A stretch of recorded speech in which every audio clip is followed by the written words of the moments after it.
I have tried every meal kit delivery service in the world, literally. Let's be honest, there are so many out there. It's like dating. You never really know what you're going to get, but you hope it's something tasty. I can confidently say, since trying Home Chef, I have never been more satisfied. Home Chef provides fresh ingredients and chef designed recipes conveniently delivered to your doorstep to simplify your cooking experience. For a limited time, Home Chef is offering my listeners 18 free meals plus free dessert for life. And of course, free shipping on your first box. Go to homechef.com/ratchet. That's homechef.com/ratchet for 18 free meals and free dessert for life. Homechef.com/ratchet. Must be an active subscriber to receive free dessert. When fall comes around, I'm all about cozy evenings at home. And let me tell you, a great bottle of wine makes staying in that much better. That's why First Leaf has become my go-to for making sure I always have the perfect wine on hand for those cozy nights watching movies or sitting by the fire. First Leaf is a personalized wine club that knows my wine preferences better than I do. Every month, they send me a customized selection of wines that I'm guaranteed to love. And getting started with First Leaf was a breeze. I just answered a few quick questions about my wine preferences on their site, and they put together an amazing assortment of top-notch wines just for me. And it all gets delivered right to my door. So get cozy and pop open that first perfect bottle of wine from First Leaf. Go to tryfirstleaf.com/ratchet to sign up, and you'll get your first 6 hand-picked bottles for just $44.95. That's tryfirstleaf.com/ratchet. Tryfirstleaf.com/ratchet. I see away luggage a lot when I travel. As much as I love its looks, I prefer soft side suitcases and always wished Away made one. Well, guess what? Now they do. This suitcase seriously looks better than any old school soft side suitcases I've seen and is designed to be lighter than others on the market. Softside comes in 4 of their best-selling sizes and tried and true colors. Made from a high-strength nylon, the bag is tear-resistant as well as weather-resistant. The bag is soft but not sensitive, super durable, flexible, and expandable, which I love. I can fit everything I need in there. You gotta check out the new soft side luggage from Away. Head on over to awaytravel.com/ratchet.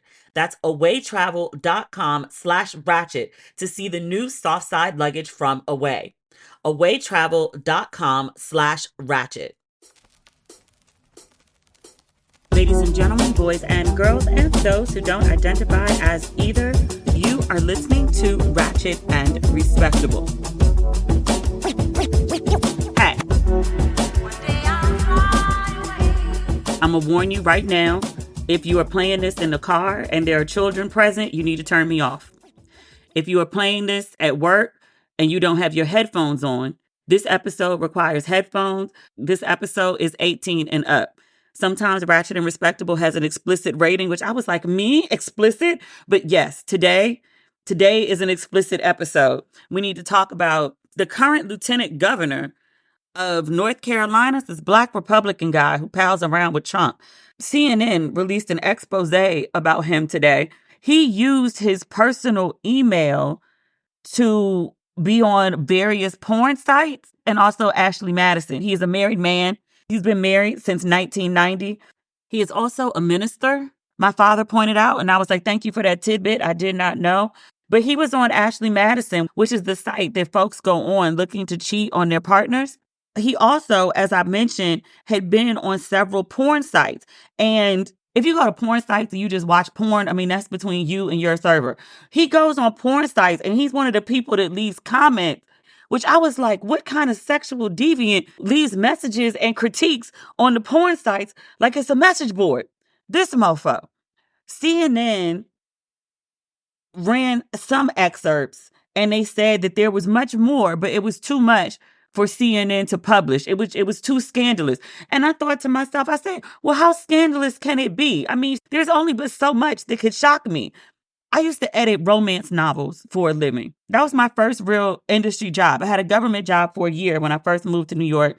And then for the next 4 or 5 years after that, I worked in book publishing, editing romance novels. And when I was at Harlequin, I would edit the real nasty, filthy shit. Like all the stuff that gets on the New York Times bestsellers list, all those romance novels. People say they're reading them for the plot, but they would have these like 10-page sex scenes and it would just be filthy. I mean, there was fruit involved, there was shrimp involved. And I would meet some of the authors. It was guaranteed if the woman was retired, the older the author, and if she didn't live in a major city. If she lived in the South, that was one thing. But the rural South or rural Midwest, folks ain't got nothing to do but sit around and fantasize about freaky shit. I feel like I've heard it all. It takes a lot to shock me.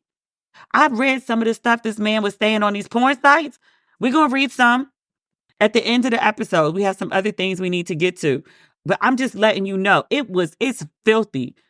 I had been running errands all day. I had to get my lashes done. I come home. I go on my Instagram. The first thing I see is a post from Van Lathan. Van and I cover similar topics. He's a decent man. He doesn't really post too much filth. He goes right up to the edge of indecent, but he never goes over. But I saw some of the things the Van was posting on his page, and I was like, excuse me? I had to go do the research. And then I found out that it was with this minister, this reverend, this elected official who is currently the sitting lieutenant governor and is running for governor of North Carolina. He's also like buddies with Trump. He's the only black guy that's in all the pictures. The fluffy one. I'm not being rude. I'm just saying like that's the way to identify him. He's a large sized man. He's full body. I was like, you are just a big old ball of nasty filth. Filth. Sometimes I read filth and it's like, oh, this is exciting. It's titillating. This man said, I'm going to read the whole thing, but this is the part that stood out to me. He was talking about sex with his wife's sister. And he kept saying all this stuff about her anus. And then he wraps it all up in a nice bow. And he says, your crack is like crack. This nigga will say anything. He also called himself a black Nazi. There's a lot. But we'll get to that because the last couple episodes have been all about Diddy and the fallout from Diddy. The most recent one we did was about the grand jury indictment and the detention letter, the bail proposal, and the press conference with the U.S. attorney. And then the episode before that, we read that long-ass lawsuit that Don Richard filed. We have been so consumed with Diddy shit. We ain't talk about Frankie Beverly dying. May he rest in peace. I saw him. He didn't perform at Essence Festival, the most recent one, the final night, the final performance at Essence Festival this year in New Orleans was a tribute to Frankie Beverly. It was a horrible tribute, not because of the singing. They just didn't present it right. But the very end, Frankie Beverly comes out. Even before that, I want to say Luke James and Anthony. What's his name? Soulful. What is his name? With the patchy beard and a hat. You know who I'm talking about. Charlene. Even the dog cried. I'm Googling it right now. Anthony Hamilton. I almost had it right. But Anthony Hamilton sounded beautiful. And then the guy who's going to be singing with Frankie Beverly and Maze going forward. Beautiful voice. The man came out and started singing, but nobody introduced him. So it was like, okay, we know Luke and we know Anthony, but who are you? It wasn't a well put together tribute. That's not the point. The point is, obviously, these men are on stage, and then Frankie Beverly is sitting in a VIP lounge, and the cameras catch up with him, and he's sitting in a chair and looking up at the screen, seemingly watching the tribute. It's a very small thing, but it just triggered me. Frankie Beverly was patting his leg, but he was patting off beat. And I was like, oh, he's not doing so good. He's not good. Then they brought him out as part of the tribute, and Dougie Fresh says to Frankie Beverly, you are the greatest of all time. And he has the whole audience like hold up their camera phones, their lights. The whole audience is dressed in white. People did show up for Frankie Beverly. Frankie Beverly was Essence Festival at one point. Like he used to close it out forever. And then he stopped and Mary J. Blige started and she did it forever. They need to bring that back. That was good times. Still not the point. Point is, Frankie Beverly comes on stage and Dougie Fresh praises him. The mayor of New Orleans is there. I want to say Mark Morial is there. I think that's Mark Morial. And somebody hands Frankie Beverly the mic. And I just got really cringy because he didn't really know he was in the world. I knew that from the look on his face and the way he was patting his thigh off beat to his own music. And they give him the microphone, and I'm like, I have no idea what he's going to say. And I was getting like secondhand embarrassment. So he takes the microphone and he thanks everyone. He says something like, I really want to make you proud, and you'll see real soon, I'm going to make you proud. And then somebody else takes the microphone and says, you've already made us proud, and blah, blah, blah. But just, he didn't know he was in the world.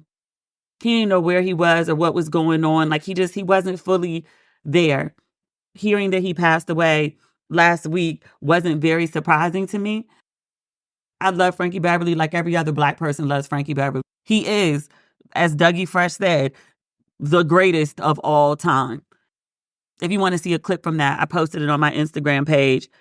I think the day Frankie Beverly died. It's been up for a minute, but you don't have to scroll too far to see it.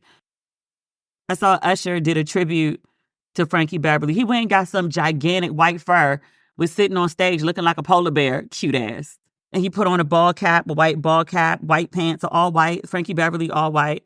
And I was like, hey, BET, call Usher for the Frankie Beverly tribute. Don't fuck around here. Call Usher, call Luke James, call Anthony Hamilton. There's no need to reinvent the wheel. Call them and let them sing down the place. Johnny Gill, call Johnny. Don't get none of these new R&B boys that don't nobody know who they are trying to sing Frankie Beverly. Do not get Donald Glover. I don't know what the whole Donald Glover has on BET where he got to present at the awards and then also perform. Don't call that man. Don't call him. Start planning the Frankie Beverly tribute now. There's no need to wait. Make sure everybody's schedules is clear. Everyone is available. Start now. Don't fuck up the Frankie Beverly tribute. Respectfully, because I appreciate the tickets, BET. I don't want no smoke. Respectfully. Don't fuck up the Frankie Beverly tribute. The Usher tribute was...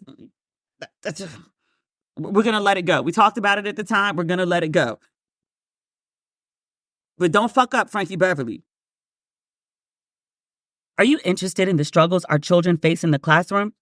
Teach the Babies with Dr. David Johns has lively conversations about the development and protection of our most precious resource, our baby. In each episode, my good friend, Dr. David Johns, talks to incredible educators and leaders as they grapple with questions about the future of education and its impacts on our own children. This is a really good episode David was telling me about. He's speaking to a non-binary middle school child about the feeling of being othered in the classroom. Teach the Babies is a can't-miss deep dive into one of the most important issues facing our children, teaching our babies. Like, subscribe, share, and most importantly, listen as he and his guests explore these questions with you. Find Teach the Babies wherever you listen to podcasts.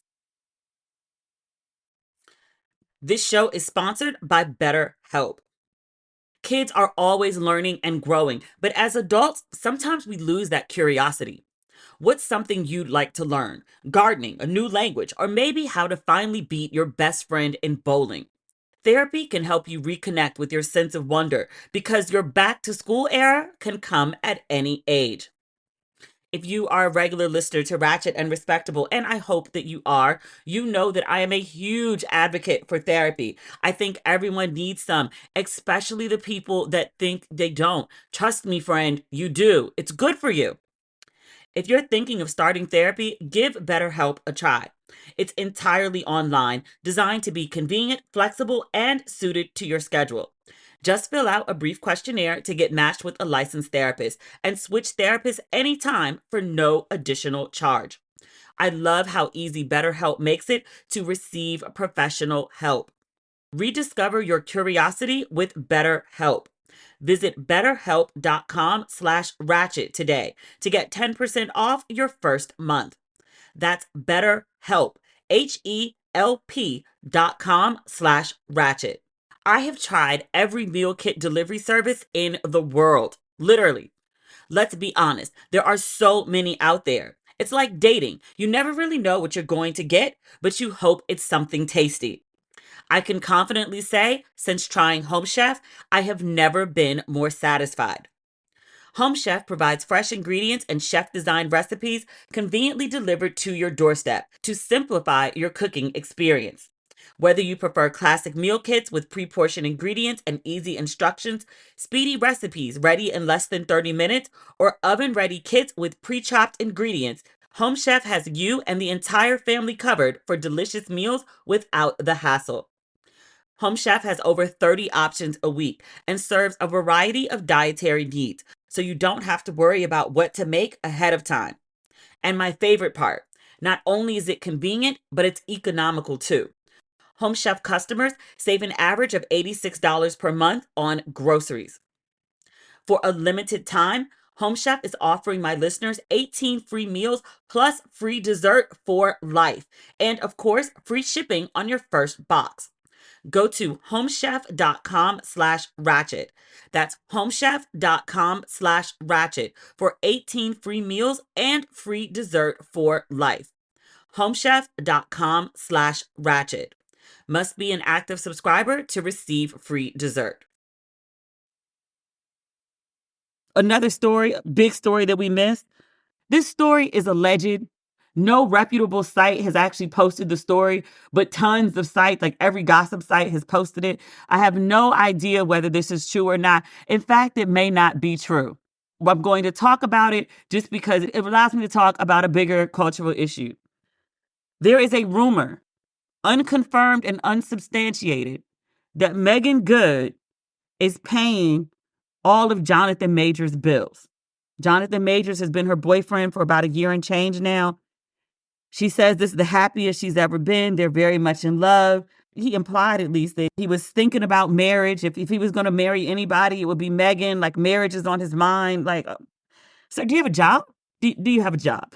Allegedly, unsubstantiated, it is rumored that Megan Good is paying all of Jonathan Majors' bills, including his child support and 75,000 American USD dollars and dineros to train his dog. There's no way it costs that much to train a dog.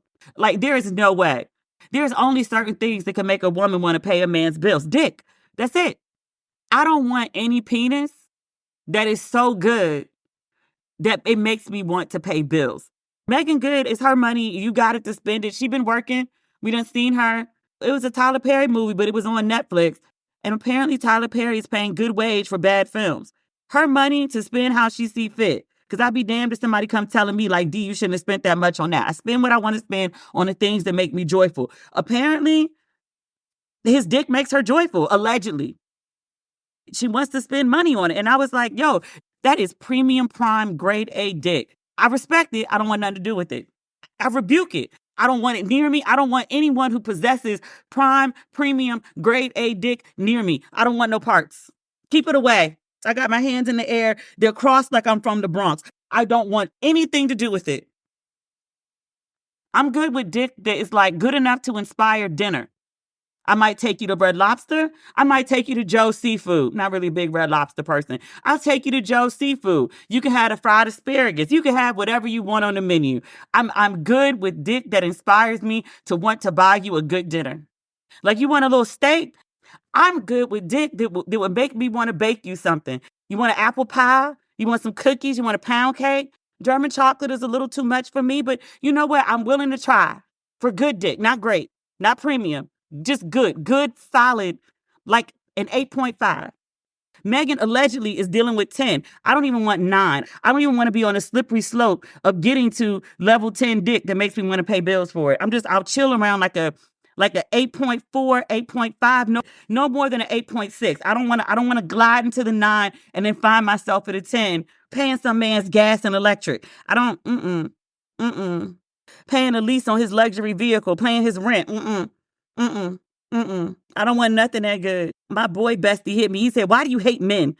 I said, "What you mean?" And he said, "You just wrote that whole thing talking about you don't want good dick. Why do you hate men?" I ain't got nothing against men. I don't have nothing against good dick. I just don't want premium grade A dick. I don't. I'm just drawing a line in the sand. I'm not paying your bills. I don't want nothing so good that it makes me crazy enough to be like, I should pay $75,000 to train his dog. Mm-mm. Mm-mm. I don't want a dick that makes me want to fly it out either. I might fly back to you. I might meet you somewhere. I don't want to sponsor flued out dick. I'm good.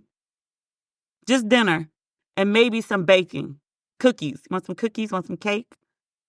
I make it from scratch. I ain't paying no goddamn bills. That's insane. He doing all sorts of tricks. All sorts of tricks. Dick tricks, mouth tricks, nose tricks. He using that nose for show. I'm good. I'm good. Speaking of dick, if you have me on speaker with minors in the car or you are at work and you do not have on headphones, this is all your fault. I'm re-warning you now. It don't get no better from here. No better. We're going downhill from here. It's all ratchet after this. Shannon Sharpe, NFL Hall of Fame podcaster. I don't watch all the episodes. I just watched a few of them. The one with Marlon was really, really good. I had hoped we would have time to recap that. We don't. Shannon Sharpe, I guess it was last week. I've so lost track of time. Shannon Sharpe goes live on Instagram while being intimate with a woman named Michelle. I have not found a clip of the whole video, but I've heard 2 minutes or so of it. It seemed like they were having a good time.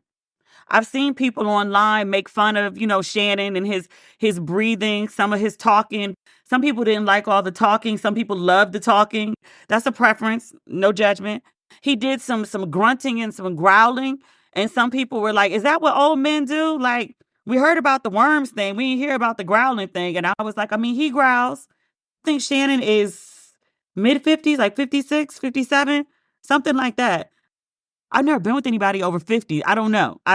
But there was a lot of grunting and there was growling. It didn't work for some people.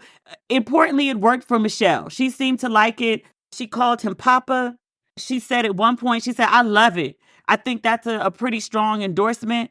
She was making a lot of moaning and sighing. She sounded like she was having a good time, which, we can hear what we hear. We can make interpretations, but it sounded like, the two of them very much enjoyed the time they spent together. I should add that, because this comes up in a minute, Shannon called her my Michelle.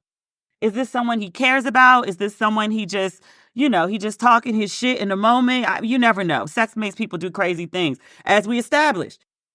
After this live happens, the first thing that Shannon's team, whoever, this on Shannon's page, he says he was hacked and they're searching to get to the bottom of what happened.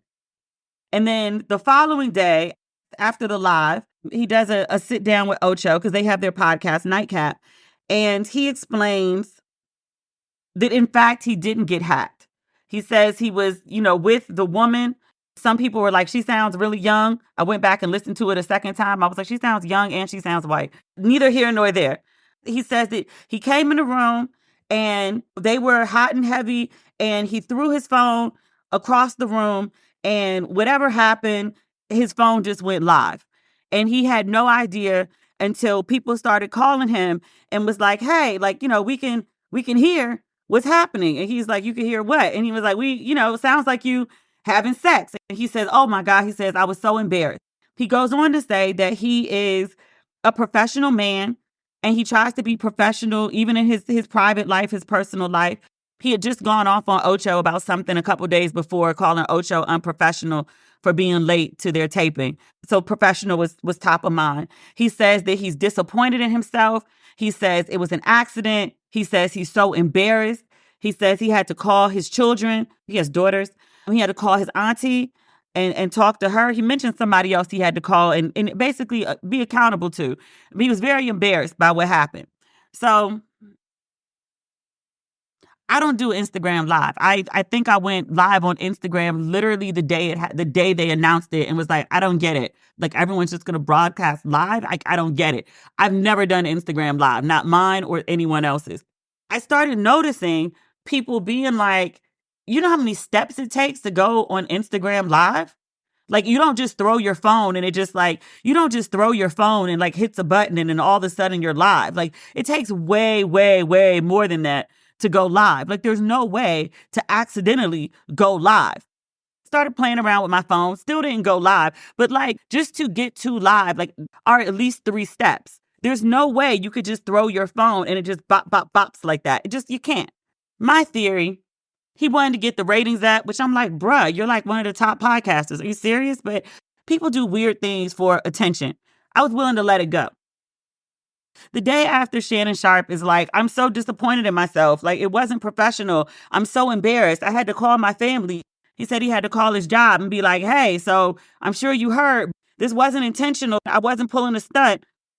He drops merchandise. His show with Ocho is called Nightcap. He starts selling merchandise called Nightclap. Then he advertises a shirt with the saying, that's my Michelle. That's what he was saying to old girl when they were being intimate on this live. And I was like, are you serious right now? You really got on your show and was like, this was unprofessional. I'm so disappointed. I'm so embarrassed. I had to explain this to the people I care about and my employer. Oh my God, I can't believe this happened. And then literally the next day, and now we have merchandise commemorating the most embarrassing, disappointing, unprofessional moment of my professional life. Available on the site now. It's giving skeevy, dirty old man. And he's only 10 years older than me. I don't actually think of him as an old man, but I was like, it's giving pervy old man energy, bruh. It's giving me ick vibes. You're a respected man. I should add this too. My first thought, he did it for attention because he's trying to get his ratings up. He may be in a situation where his podcast is up for renewal soon. He needs to get the numbers up to get like a better contract. People do crazy shit for views. The other theory, and this is not original, many people have said this, Shannon Sharpe has been dogged by rumors that he is a gay American. I am not fucking him. This is inconsequential to me. But people have said it. At one point, I think he's calmed down a little bit. He used to talk about sex and women like a lot. And it was one of those like kind of protesting too much, like you kind of overdoing it. Clearly the rumors of him being gay irked him. Like he said it didn't, but it was obvious in his behavior that it did. And that I get too. There was a phase, particularly when I was married, that people kept saying I was gay. And I was like, I mean, if I was, I would just be out. I lived in New York City. Who am I hiding from? But people would say it and it would still irk me. Not that I found it offensive to be called gay or lesbian. I was like, but I'm not. And it's just weird that you keep insisting that I'm something that I'm not. So that was weird. Maybe that's how he felt. It could be possible. And it's kind of horrifying that a grown-ass man would do this, but it could be possible that he staged this whole, I feel weird calling it a sex tape because it was just audio. Because when I heard like Shannon Sharpe has a sex tape, like I ran to Twitter. He's a very chiseled man. He's like, cut the fuck up. And there have been videos over the years or pictures over the years where he seems to be in particular pairs of pants to be a very blessed man. And so I was like, oh, I want to see. That's nasty. It's nasty. It's filthy. I wanted to see though. So like, ran over to Twitter and I was like, well, where the actual, I mean, it's like a video, but it's all audio. Like all I'm looking at is the goddamn ceiling. Like, where are the people? Wasn't no people. So I don't want to call it a sex tape because it ain't really a sex tape. It's just sex on audio, whatever. But him being with this woman who's like moaning and he's sexually satisfying her. And then he says, my Michelle, just in case it needs to be cleaned up from anybody. Like he is making love to a woman. And even when he was talking about it on Nightcap, Ocho Cinco said as much or whatever. And he was like, well, at least it was Michelle and not Michael, which if it was Michael, would that have been the end of the world? Whatever. I think the man also might have been trying to, just prove to everybody that like, see, I do like pussy. Okay. The whole thing just comes across to me as desperate and distasteful. I thought he was above that. It bothers me. It annoys me that he's not. It's just pervy and ick to like, I don't know, commemorate your sexual experience on t-shirts. And then also like, how does this woman feel? Like, is she okay was she in on it? Also, is she getting a cut of the merchandise? Like she participated in this charade. Did she get a check for it? I hope she wasn't fucking him for free.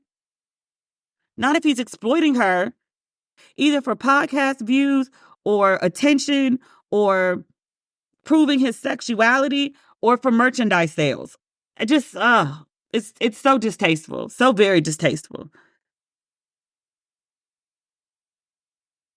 When fall comes around, I'm all about cozy evenings at home. And let me tell you, a great bottle of wine makes staying in that much better. That's why First Leaf has become my go to for making sure I always have the perfect wine on hand for those cozy nights watching movies or sitting by the fire. First Leaf is a personalized wine club that knows my wine preferences better than I do. Every month, they send me a customized selection of wines that I'm guaranteed to love. And getting started with First Leaf was a breeze. I just answered a few quick questions about my wine preferences on their site, and they put together an amazing assortment of top notch wines just for me. And it all gets delivered right to my door. One of the best parts about First Leaf is how they let me control my delivery schedule. I can choose exactly when my wine arrives, so I never have to worry about missing a delivery. It's super convenient. I always request reds and rosés. I love a good full-bodied wine. So far, I've loved everything I've tried, but if I get a bottle of wine that I don't absolutely love, it's not a problem because First Leaf has a 100% satisfaction guarantee. I love that. So get cozy and pop open that first perfect bottle of wine from First Leaf. Go to tryfirstleaf.com/ratchet to sign up, and you'll get your first 6 hand-picked bottles for just $44.95. That's tryfirstleaf.com/ratchet. Tryfirstleaf.com/ratchet. I see away luggage a lot when I travel. As much as I love its looks, I prefer soft side suitcases and always wished Away made one. Well, guess what? Now they do. This suitcase seriously looks better than any old school soft side suitcases I've seen and is designed to be lighter than others on the market. Softside comes in 4 of their best selling sizes and tried and true colors. There is truly something for everyone in the lineup. 2 carry-on suitcases, 2 check sizes, 4 colors, black, blue, pink, my favorite, and gray. Made from a high-strength nylon, the bag is tear-resistant as well as weather-resistant. I spilled a little coffee on the gray one once, and I can confirm the claim holds up. The bag is soft but not sensitive, super durable, flexible, and expandable, which I love. I can fit everything I need in there. Plus, bonus points for the compression pad system that helps you pack it all in, and the anti-tipping stabilizer that holds the bag steady while expanded, even when it's overpacked. And both of those are proprietary to Away. I love my Away suitcase. This is not your grandmother's soft side. It's very, very cute. You gotta check out the new soft side luggage from Away. Head on over to awaytravel.com/ratchet.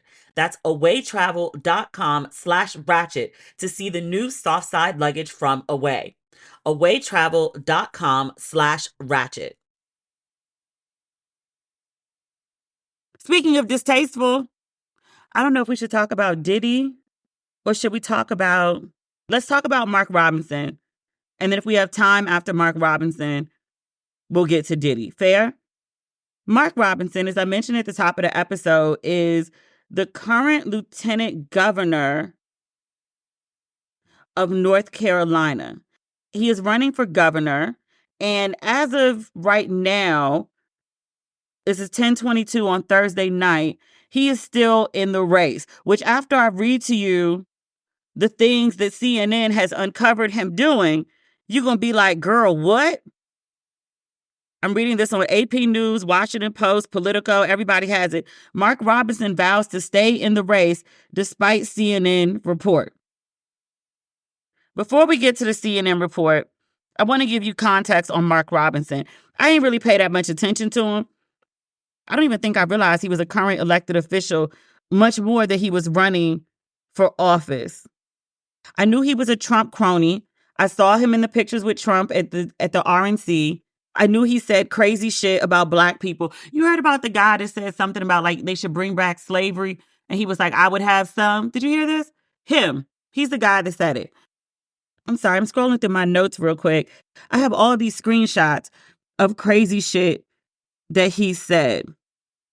Reading this on Huffington Post, it says the North Carolina Republican has a long history of making sexist, homophobic, and otherwise offensive remarks, in addition to peddling wild conspiracy theories. He has modeled himself after former President Donald Trump, who endorsed Robinson in March. One of his conspiracy theories is he thinks the moon landing was faked. I'm not making that up. This is from another article on HuffPo. This is from October 2023. They made a list of the crazy stuff that he said about women who are public figures. About Michelle Obama, he has repeatedly referred to her as a man. He says she speaks ghetto and Wookiee, referring to the language that Chewbacca speaks in Star Wars. He has called her, quote, an angry anti-American communist black lady, and says that she carries, quote, the stench of human waste. He says of Vice President Kamala Harris, she is, quote, a joke, a nitwit, a leftist idiot who supports the right to, quote, murder the unborn. Of Hillary Clinton, he posted a meme with an image of Clinton decapitated.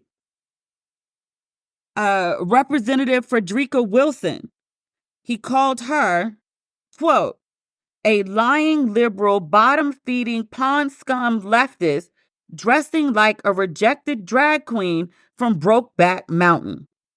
Frederica's the one that likes to wear the cowboy hats? Yeah. AOC, HuffPost notes that he has a, quote, bizarre fixation with her.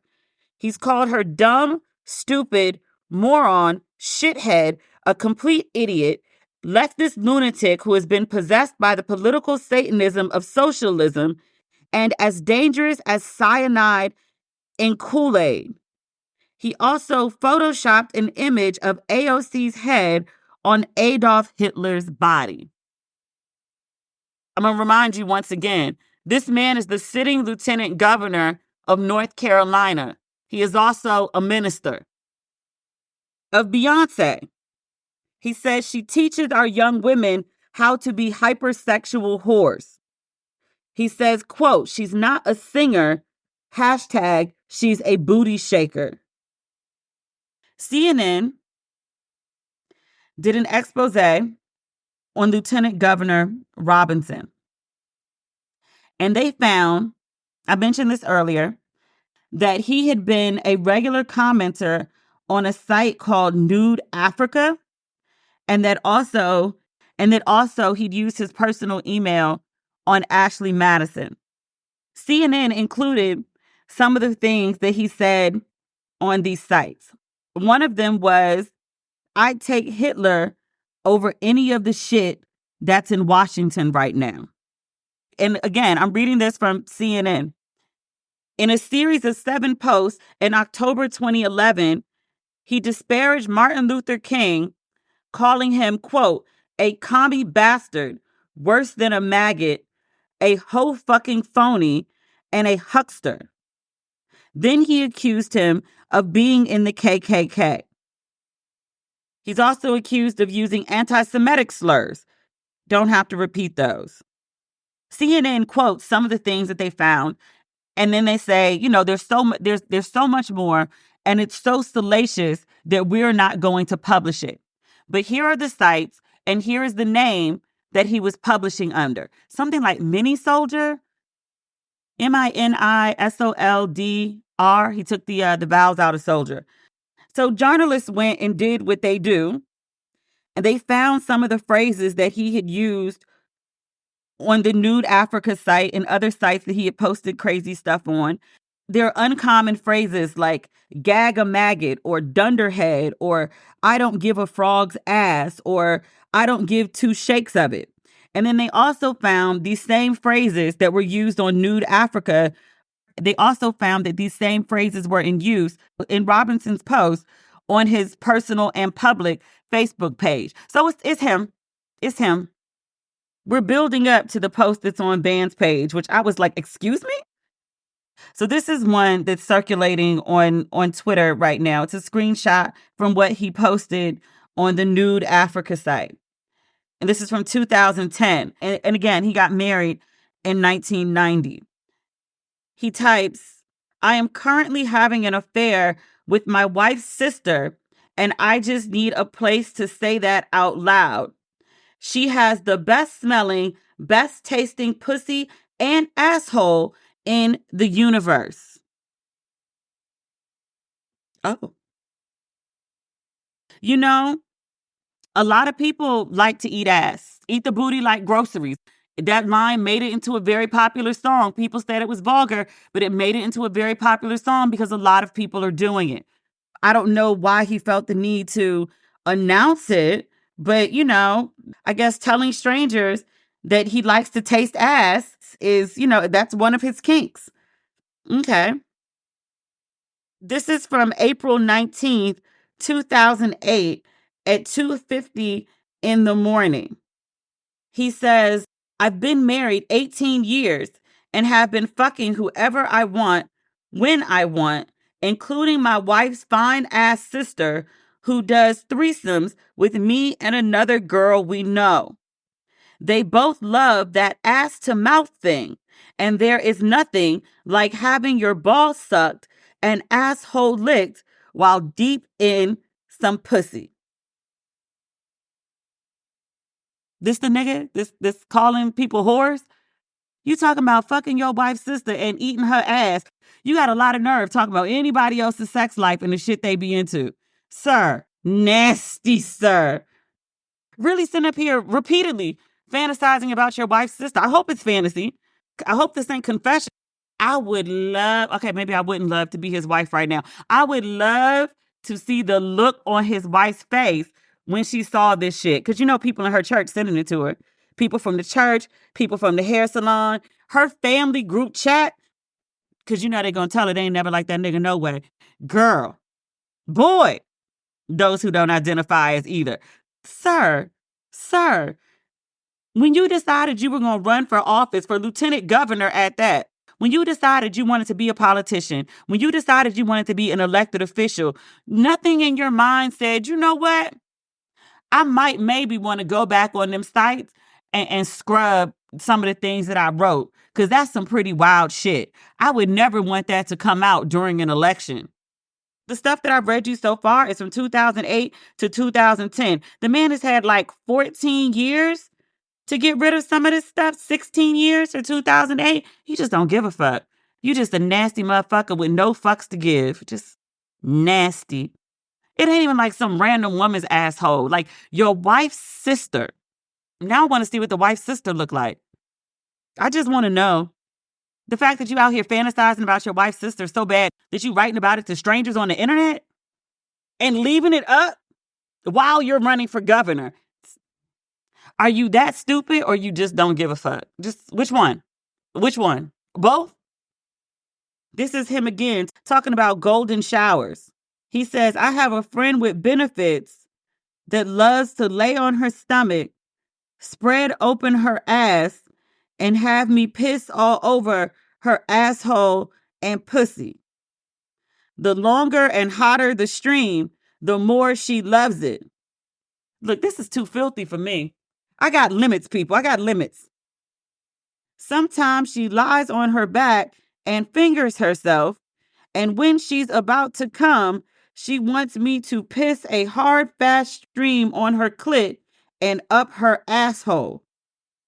Of course, I love for her to piss on me as well. Okay, Carisha? Watching her asshole flex in and out while she shoots her hot piss onto my chest gets me rock hard every time. Another thing she does that might seem strange is that when we hang out, she will sometimes wear her pussy juice like perfume, meaning she will smear it behind her ears, on her neck, and on her wrist. So every time I get near her, I smell her delightful scent. Man, kind of nasty, weird shit you into. The pissing on people thing, there's a section of the internet and Dubai that really gets off on that. I mean, if that's your thing, grown and consenting adults can do as they please. And he's not done yet. He's not done yet. I'm going to read you a final excerpt. And then, I need to go wash my mouth out with soap because I feel nasty just reading this shit. This is September 4th, 2011 at 10:52 p.m. He says, I hooked up with my wife's sister and boy, was it good. That pussy is still creamy and that asshole is still slick, shiny, and pissy smelling. There's a certain type of person, they enjoy the scent of a fresh wash, like Dr. Bronner's, the eucalyptus scent or even the peppermint scent. That really does it for some people. Me personally, the fresh scent of Dove, knowing that you're freshly washed and that all places are very clean, that does it for me. I ain't never been you know what? I hope he smell like piss. That really, I like that. It's a nasty nigga. Nasty. He says, of his wife's sister, I fucked her good, and after my dick was coated with her cream, we 69'd. That's probably the most normal thing we've read this whole time. He continues, talking about his wife's sister. She sucked my dick and balls clean and tossed my salad while I licked the cream out of that pussy, sucked her huge, he put that in caps, clit, and tongue fucked that pissy asshole good and deep. I know it's bad, but I can't help it. That crack is like crack, and I'm hooked. There are people who've heard me read this, and they're like, Demetria, you a fat faison lie. I know that the lieutenant governor of North Carolina did not post this and then leave this shit up all these years. He did not say this. You are nasty. You are freaky. There's no way that this is believable. Please, I direct you to Van Lathan's page because Van posted it. I direct you to Van Lathan's page so you can read it for yourself to be like, that didn't happen. It happened. That didn't happen. It happened. This is who's running for office. Being a part of a royal family might seem enticing, but more often than not, it comes at the expense of everything else, like your freedom, your privacy, and sometimes even your head. Even the Royals is a podcast from Wondery that pulls back the curtain on royal families, past and present, and from all over the world, to show you the darker side of what it means to be royalty. Like the true stories behind the 6 wives of Henry VIII, whose lives were so much more than just divorced, beheaded, died, divorced, beheaded, survived. Or Esther of Burundi, a princess who fled her home country to become France's first Black supermodel. To Queen Christina of Sweden, an icon who traded in dresses for pants, had an affair with her lady-in-waiting, and eventually gave up her crown because she refused to get married. Throw in her involvement in a murder and an attempt to become Queen of Poland, and you have one of the most unforgettable legacies in royal history. Instead of settling for a predictable royal life, these women blew theirs up in the name of freedom and embracing their true selves. You're a regular listener, you know how much I love that narrative. Follow Even the Royals on the Wondery app or wherever you get your podcasts. You can binge Even the Royals ad-free right now on Wondery Plus. Okay, so all that I've read you that is on the internet, that has been reported on by CNN and then multiple journalists across the internet, this is what everybody's talking about today. And then he says he's still staying in the race. He has denied the CNN report. CNN is kind of like the feds. If CNN come out and be like, oh, these things happen, they had the best of the best journalists go and report it. They have a whole fact-checking department. Then it goes through the lawyers to make sure they don't get sued. By the time it comes out to you, the shit is legit. Every once in a while, somebody's name might be spelled wrong, but the gist of the article, the current lieutenant governor that's running for governor, who talks all this shit about high morals and reinstating slavery and women don't need rights. I think this is the guy that said women don't need the right to vote. This mofo is writing fan fiction. I hope it's fan fiction. I hope he ain't really fucking his wife's sister. Is writing fan fiction on the internet and left it up while he's running for governor. I'm reading this on NBC News now. I probably should just go on to CNN. He talked about when he was 14, he used to peep in on the women in gym showers. I'm like, you've been a nasty fuck your whole life. Yeah. So in a video, he posted this on Twitter after the CNN expose came out. He referred to it as, quote, tabloid trash. CNN is not a tabloid. He says, let me reassure you, the things that you will see in that story, those are not the words of Mark Robinson. You know my words, you know my character, and you know that I have been completely transparent in this race and before. He continues, we are staying in this race. We are in it to win it, and we know that with your help, we will. Oh, dear. I want to see his wife's text right now. You think his wife's sitting in the house with him, or you think she went to stay with her sister? Or her mama? Or somebody? I don't think she's sitting up in the house with him right now. I wouldn't. I'm just saying, I wouldn't. You really wrote this shit about my sister, nigga? Really? Really? I've been your wife since 1990, and you've been sitting on the internet fantasizing about my sister to a bunch of strangers. Fantasizing about licking sister crap while it smells like piss. That's nasty. Hold on, let me just double check. Is this the guy that doesn't want women to vote? Oh, yeah, it's him. The quote is, I absolutely want to go back to the America where women couldn't vote. Yep. And he's sitting up here talking about, you know me, you know who I am. Yeah, nigga, we know. That's why we think you did say this nasty shit. You be saying crazy shit all the time in public. You say crazier shit in private. Oh, there's a lot. This is incitizensunited.org. They have a list of his greatest hits, too. He claims that feminism was created by Satan. He says that men who identify as feminists are, quote, about as manly as a pair of lace panties and weak-minded, jelly-backed men. He calls feminists feminazis. He says people who support equal rights for women are sexist, hairy armpit-having, poo-poo hat-wearing pinkos. The only thing worse than a woman who doesn't know her place is a man who doesn't know his. There's some other quote that I'm missing from him. In his defense of this CNN expose, he channeled Clarence Thomas, which I was like, of all people, I think he referred to like what's happening to him. He did. Why do these things just stick in my head? He says this attack on him is nothing more than a high-tech lynching. Remember Clarence Thomas said that? He was trying to get confirmed for the Supreme Court. And Anita Hill was like, hey, you was talking to me about putting pubic hairs on my Pepsi. Or was it Coke? I think it was Pepsi. Did I say Pepsi because of the alliteration? Hold on. I just want to be accurate with these things. Clarence Thomas, pubic hair.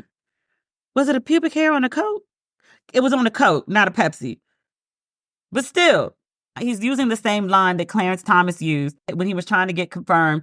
And Anita Hill was like, hey, you're sexually harassing me and you're saying wild shit to me at work. So Clarence Thomas was like, this is nothing more than a high-tech lynching. I was like, it was the 90s. Did we really have technology? We thought it was technology. It wasn't. We were in the dark age. That's not the point. The point is, this nasty mofo is running for governor, and this kind of filth is floating around the internet with his name attached to it, and he's still running. He's refusing to drop out. I have too much shame, and I need to do better with that, because I would be too ashamed to leave my house. I would turn off all the lights and all the internet and sit under the covers and cry. This man is still, like, he's making videos and posting them online and still running for governor. Like, that's some bold shit. Have some shame. I'm not saying all the shame, but some shame will keep you from like posting shit like this on the internet about your wife's sister, no less. Like, ew, nasty fuck. Do we have time to do Diddy today? We'll do a little bit of Diddy. We're going to run through the trial of the century, because OJ was the trial of last century. The trial of this century, it's actually not going to be televised. I had said something on Tuesday's episode about like, I can't wait to see this. And my friend who used to work at Court TV and was like, no, baby, you're not going to see it. It's a federal trial. Feds don't allow cameras. And I was like, what? I just knew I was going to be spending all of my downtime watching this Diddy trial whenever it comes to be. Someone else also pointed out to me, because I said something about like, it's going to be a while before we go to trial. OJ sat around for a year, and she was like, no. The feds move faster than state. It's not going to take a year for this to get to trial. Feds go. But I am confused because I'm very invested in this trial. I'm very confused about like how I'm actually going to cover it. Like, I guess I could read like all the reports that come out of the majors every day, but like I like to go through the same way we go through the lawsuits, and we went through the indictment, and we find details that weren't talked about in other published reports. I like to go through everything and then decide on my own what I think is relevant or irrelevant. But I guess, I don't know. One of my business partners was like, okay, so we could consider, like, would you move to New York for the duration of the trial so you could go to court every day? And I was like, who got time for that? And he was like, what about the business? And I was like, what about the life? We'll figure out something. Maybe if I can get transcripts, but who the hell wants to read through 8 hours of transcript? There's got to be a workaround. We'll figure it out. Diddy was denied bail on Tuesday. His lawyer said he was going to appeal. There was a bail hearing on Wednesday. In this one, Diddy, he agreed not to have any women in the house because the judge was like, well, given, the details of this case, like, women aren't safe. And so they were like, no, there won't be any women in the house that aren't family. Ultimately, they decided not to free him. But one, because there was a fear of flight risk, but also it came out. They were like, you've been doing excessive witness tampering, sir. Like, people received subpoenas and you were reaching out to them trying to sway their testimony. Like, this is illegal, sir. His lawyer has to hate him because he's just doing dumb shit. Primary reason they wouldn't let him out, I mean, also because he's extraordinarily violent, but mostly was because of the witness tampering. And the feds were like, we want people to talk to us. We want people to feel like they're safe, and they won't feel that way as long as he's not locked up. So in order for people to feel safe, then he needs to remain in jail till the trial. The judge agreed. So he's in jail. The feds also released some texts from Diddy. They released a text that he sent to Cassie after the beating that we saw on video. So apparently somebody called the police, and then he texted Cassie, call me, the cops are here.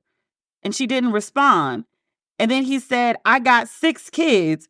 Please call. I'm surrounded. You gonna abandon me all alone. Negro. Do you not know what you did? Because we saw it. Like Cassie said it in the lawsuit. It was worse on the video. The lady tried to leave you. You grabbed her up, threw her on the floor violently. She's laying there like a lump. And then you kicked her at least twice. Once in the body. I think the other one might have been to the head or the face. Like, and then you hit her up and be like, you gonna abandon me? You goddamn right I'm gonna abandon you. You deserve to be abandoned. You deserve to be locked up. Call me. The cops are here. Somebody had enough good sense to call the police. God bless that person. She responded to him, I have a black eye and a fat lip. You are sick for thinking it's okay to do what you've done. I still have crazy bruising. It also came out, was this during the bail hearing or when he first showed up to court?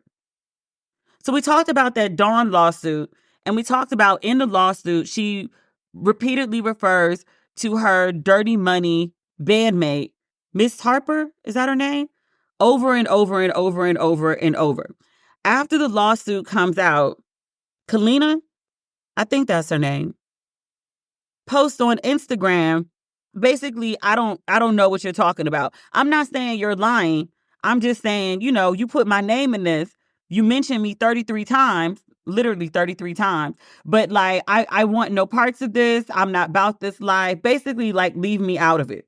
A couple things that she says directly contradict what Dawn said. That was the part I didn't like. Like, I understand you don't want your name in it. But I think in some of her denial, she went a little far. Did I not screenshot that? I thought I did. Give me a second. Yeah, Complex has a whole screenshot. She says, this is what she posted her Instagram stories. She said, I acknowledge the recent lawsuit filed by Dawn Richard, in which my name has been mentioned 33 times. While I fully respect Dawn's right to recount her experiences, I want to emphasize that her account reflects her personal perspective and should not be interpreted as a universal truth applicable to everyone involved. She says, it's important to understand that while I was present in some of the same professional settings mentioned, many of the allegations and incidents described in this suit are not representative of my experiences, and some do not align with my own truth. Kalena is allegedly, according to Dawn's lawsuit, Kalena was locked in the car with her. We talked about how she and Kalena were late for a studio session. Diddy started yelling and cursing them out. Dawn asked Diddy to stop yelling at her, and his bodyguard locked them in the car. So Dawn places her right there when this happens. So did it or didn't? Did you get locked in the car or not, girl? The other thing, Dawn says the first day that Dirty Money was supposed to record at Diddy's house, she and Kalena got there. Cassie's cooking eggs. Diddy comes downstairs in a drug-fueled rage, hems Cassie up on the wall, and then throws a hot pan of eggs, the pan and the eggs, at Cassie, and then drags her out the room, which she describes as about how he dragged her down the hallway in the video that we saw at the hotel at the elevator bank. I don't understand how that's like misinterpreted. Did you see him hem her up, throw the hot pan and the hot eggs at her, and drag her out the room and up the stairs, or not? So Kalena's version directly contradicts some of the things that Dawn says. She's kind of undermining Dawn's version of events. She continues. She says, Tony's her husband, who's also friends with Diddy, Dawn points out in her lawsuit. She says, Tony and I have always conducted ourselves with the highest level of professionalism and integrity. We were not involved in, nor were we aware of, any behavior that could be considered abusive or unlawful. Girl, you like the only one. Okay. She continues, as this matter is now part of an ongoing legal process, I will refrain from discussing any specific details further. Okay. You don't want the smoke. You don't want to be in it. I get it. It comes out during Diddy's first day in court. So after Dawn's lawsuit, Diddy had started harassing Kalena. He'd called her more than 50 times. I'm reading this on allhiphop.com. I saw Chuck Creekmore, who owns it, the other day. He was in D.C. for CBC. I ran into him at the after party to the after party. It says, Diddy allegedly bombarded his former Dirty Money bandmate, Kalena Harper, with over 50 calls. 58 is what Rolling Stone reported, after fellow group member Don Richards sued the Bad Boy Records mogul for sexual abuse, sex trafficking, fraud, and more. Oh, I was like, oh, okay. That's why Kalena was like, I'm Bennett and I ain't in it. I get it. She ain't had to deal with this man in forever and a day, and all of a sudden now he's calling her. Wait, I'm reading further down in the article. It says, according to prosecutors, Diddy called Harper 58 times and contacted her 128 times via calls and texts over 4 days. Prosecutors used the communications as evidence that Combs has contacted victims and witnesses to spread false narratives and to get witnesses on his side. There's another woman. Oh, this is what, okay, it's mentioned here. There was a woman who texted Diddy after Cassie's lawsuit came out, and she was like, there's 3 pages of this that are like almost identical to my story. Prosecutors allege that Diddy, quote, tried to convince the victim that she willingly engaged in sex acts, and that if she continued her friendship and support, he would take care of her, i.e., continue paying her rent. Oof. This is much, so much. When I was watching the press conference last night, I was waiting for his lawyer to come out of the bail hearing, and I was watching it, like the AP had a live stream outside the courthouse, and the kids came in, the boys, Christian, Justin, and Quincy. I feel real, real bad for his kids. Quincy's in his 30s. He's got just a little bit more life than his brothers. He's a little more stable. He also has an additional father figure, and I'll be sure, thank God, they've mended their relationship. He was also a little older when his mom passed away. I mean, it levels you at any age, but I think the more life you can have, the more experience, the better you're able to stand on your own too. Quincy seems like okay. Christian just looked lost. He didn't say anything. He didn't really do anything. He was walking into the courthouse. Maybe it was his gait. Maybe it was the expression on his face. At one point, Quincy swings a protective older brother arm around him. And I was like, this kid, he's also got a lawsuit against him. But I'm like, you're the splitting image of your father. He idolizes his dad. Like, he dresses like his dad. He acts like his dad. Like, it's just good, bad, and indifferent. But he just looks so completely lost. I'm like, your mom suddenly dies a few years ago, and now your dad probably gonna be locked up for the rest of his life. Same thing with the girls. I read that they are with one of Kim's friends in LA. I think the woman is the kid's godmother. I read that she's been very active in their life and has been very much a caretaker to them since their mother passed away. So at least they're safe. Chance has a mom. She at least has a parent. Baby Love is, too young to understand what's going on. She will probably never remember her father as a free man. It's sad. I genuinely feel for the kids. It ain't their fault their dad's a degenerate. I don't want to see the kids suffer. They're definitely no longer going to have the life that they're accustomed to, but I don't want to see them suffer. This is sad. It's very salacious, and I guess salacious is the best word, but it's also very, very, very, very sad. The man had everything, and he ruined a lot of people's lives. One of those people is Shine. We ain't heard from Shine. He pops up every few years, but he's in Belize. He's a politician in Belize. But reporters caught up with him today. I think he was in Belize. But they asked him about Diddy. And I was like, you know what? Shine is a better person than I am. I will never be as good a person as Shine is. But he talked about very candidly, with like almost zero emotion. He talked about Diddy ruined my life. He reminded, for the folks that don't remember, I was 18 years old and I was trying to stand up for him and protect him. And he convinced witnesses to testify against me.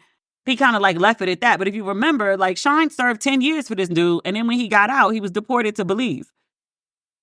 He's turned his life around. He seems to be in a great place. But I imagine an 18-year-old going to prison, locked up with all those grown ass men. I always think about Ava DuVernay, When They See Us, and she depicted the boys, the exonerated 5 now, but she depicts them as boys going into men's prisons, especially Corey, and just, the horrors that face them.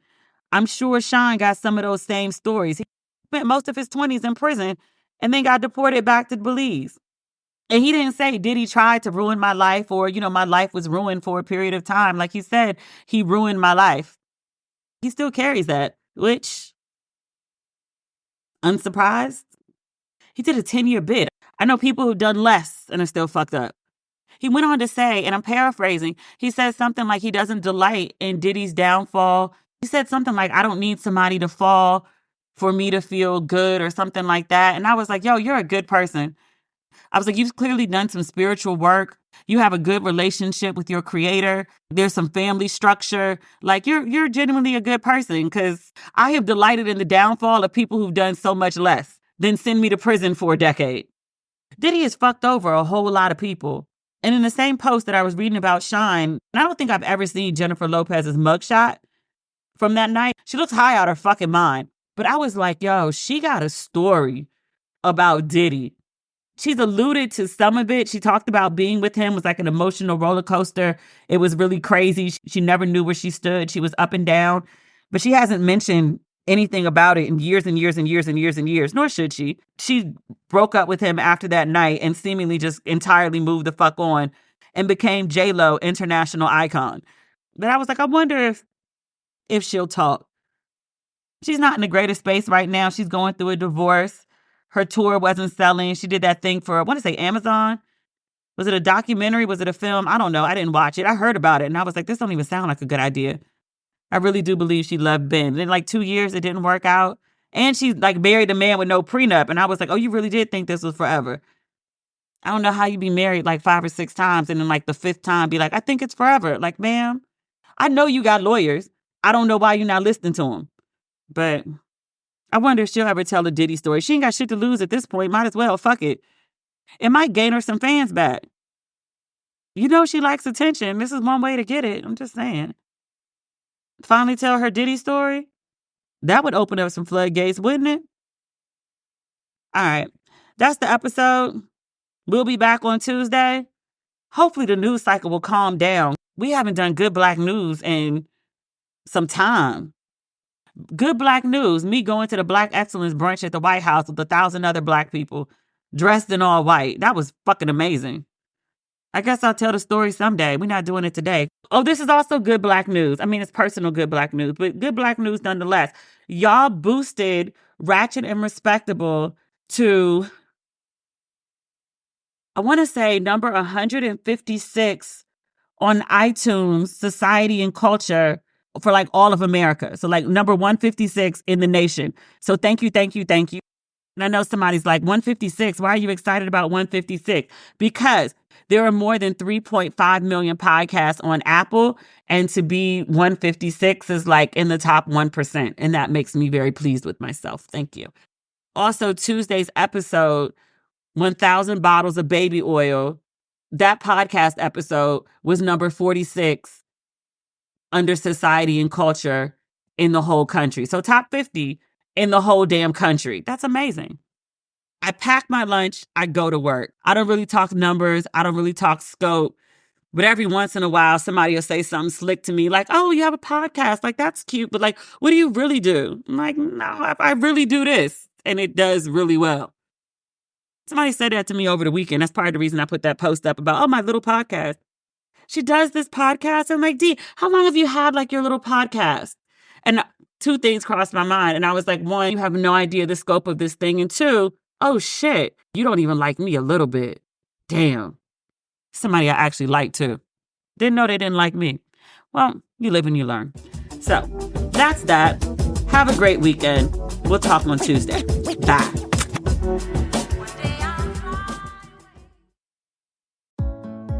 These days, it might seem hard to find a job with a future, where people are valued and appreciated. But at Chick-fil-A Supply, we don't just offer jobs. We offer purpose-driven careers. As part of Chick-fil-A's distribution network, we ensure the ingredients that make the foods customers love are reliably delivered to Chick-fil-A restaurants. If you're interested in a role in transportation, warehouse, or front office, we're interested in you. To learn more, visit cfa-supply.com.